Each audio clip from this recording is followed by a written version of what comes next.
All right, as I told you earlier, the new Speaker of the House selected yesterday by Republicans, Mike Johnson, is an election denier. He is someone who repeated the most outrageous and obviously wildly and obviously debunked claims about the 2020 election, that Donald Trump really won, that Joe Biden stole it, that there was election fraud, etc.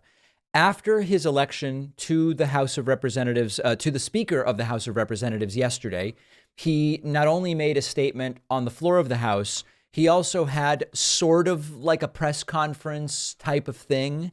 And a reporter rightly brought up the issue of his election denial and his activism to try to circumvent the results of the election.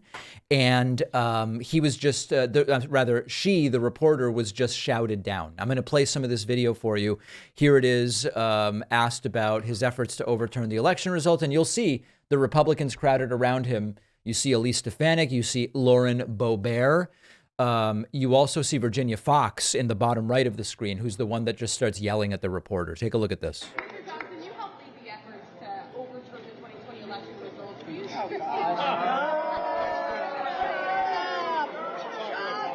Next question. Next question. Shut up, next question, laughing off a really good question.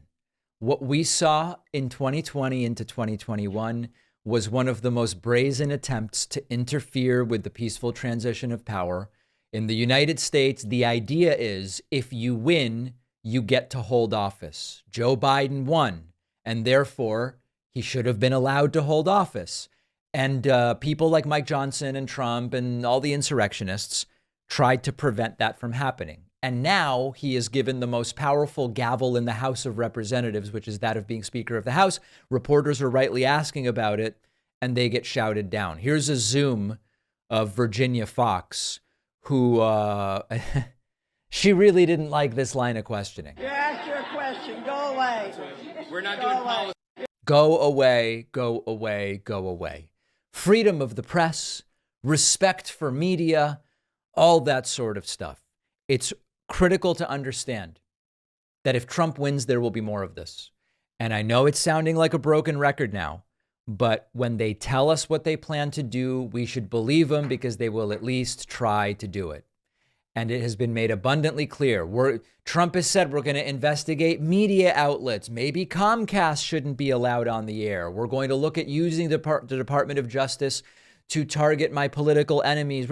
There's this long list of things that they're going to do. Part of it is a total disdain for a free press, as evidenced here by the reaction shouting down a reporter just asking obvious and simple questions.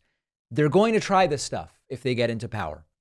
And so I'm fortunately hearing from more and more people who are saying, you know, this whole talk of am I excited to vote for Biden or not?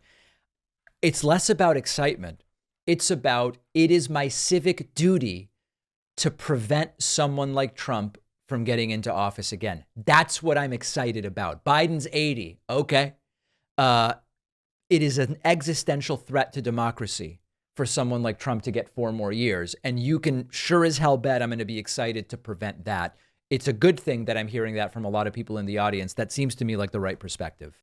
So I wrote another book for kids. The first book was Think Like a Detective. The point of the first book was to teach kids critical thinking, which Republicans don't want them to learn because when kids learn critical thinking, they don't vote for Republicans. The new book is Think Like a Scientist. This is a fun adventure teaching kids the scientific method. Again, Republicans aren't big on kids learning the scientific method because when they do, they're less likely to fall for Republican lies about climate change and vaccines and so many other things. You can get the new book as well as the first one at davidpakman.com/book. This is part of the Adventures in Thinking series. Can you imagine that we're doing this? We are. davidpakman.com/book. 13,500 copies of the first book have sold. I'll bring you an update soon on sales for the second book. Think Like a Scientist, davidpakman.com/book.